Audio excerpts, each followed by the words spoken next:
Why is important to understand this? Because here you can see what is happening on each electrode. Okay, at this electrode, okay, what's happening?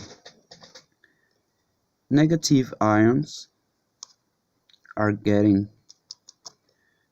absorbed into the electrode surface. Okay, and these are negative ions, so the electrons, when the ion gets absorbed in the electrode, become available, okay, become available to the circuit. And when you take these electrons out in the other way and you consume those electrons by giving them to the hydronium ions, what happens is that you generate oxygen here and you generate hydrogen here.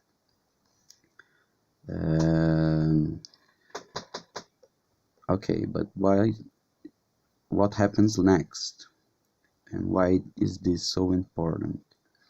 It is important to understand because it don't stop here.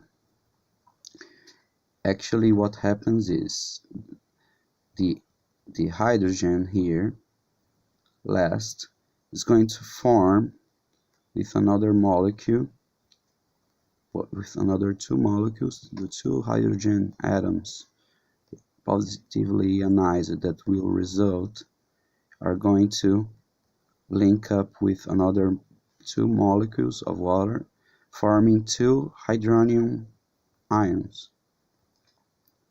And these ions are going to travel all the way to the other side, okay, theoretically, okay, and they are going to hit the other plate and give the positive charge to the plate. Actually, what happens is that the water is full of these ions, and so you have those ions distributed as a equidistant matrix. So you have positive, negative, positive, negative, negative, positive, positive, negative, negative, positive, etc. So you don't see a big movement of these. These are not going to be much fast, because as you have a lot of these species to run, the voltage drop is not going to be very high. Now let's get back to what Stan told us. Stan said that the greater is the resistance of the water, it's better for us because it's going to act to limit the amperage that's going to be applied. But I think I found how to get advantage of this information, and let's see if you understand what I mean. When we have, let's say we have 1.5 volts here, okay, and we are applying maybe 3 amps, maybe 1 amp, okay, 1 amp, just 2 amps, just to make numbers round. So we are going to have 2 amps here flowing. Actually, we are using 3 watts, okay, 2 amps times 1.5 volt, 3 watts. But what I'm thinking is, what I'm considering is that actually we are losing half the work here, because we are taking the ion, converting it, but we are generating another ion that we are forcing it back, or forcing it through to the other way, to be able to continue the process. Okay, and I was thinking, and I tried for many years this Stanley Meyer uh, things, and what I learned is that the best way to go for it is to think by myself, not thinking about copy, not thinking about anything like this. Just use his words, his ideas, and try to find how he actually did it, because he didn't show it to us. Actually, he hid it the better he could. I'm pretty sure of that. I'm not. I don't have a doubt about it.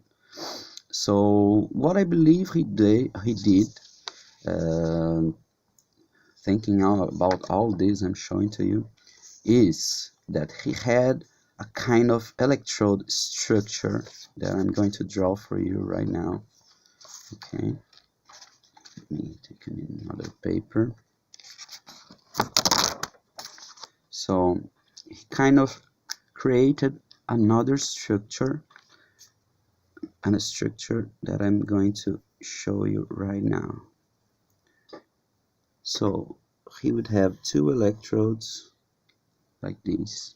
Okay, and the main idea is to use these electrodes as a kind of electron generator, electron flow generator, and not just the electrolysis source.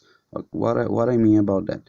I mean, let's first make the circuit. Okay, let's imagine we put here 5 volts. Okay,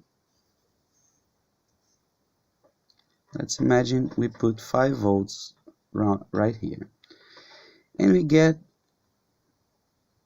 a very close to this first electrode, very close here, a very thin mesh, screen mesh. Okay, metallic mesh, metallic screen,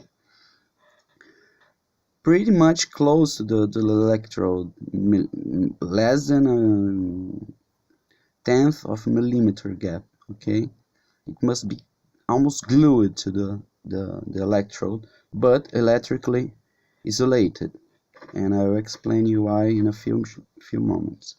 Also, on this electrode we must have this structure. Okay, this I'm drawing like this just so you understand that is a very thin screen of metallic material that is going to be a kind of secondary electrode. Secondary electrode means, okay, but what is the main idea here? The idea is the following. Let's say here we have 1 centimeter or 10 millimeters. Okay, let's talk about millimeters. Let's say you have 10 millimeters there, and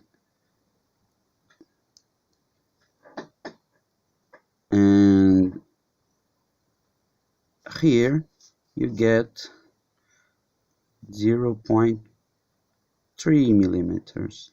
Let's say you put a very thin nylon separator and our stainless steel screen or platinum screen, whatever, and then here in the book we put some kind of material just to be impermeable to the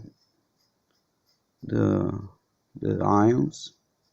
Okay, but that keeps everything under pressure, so we can maintain this distance very well. Okay, and so let's say this is going to have a very big resistance, because there is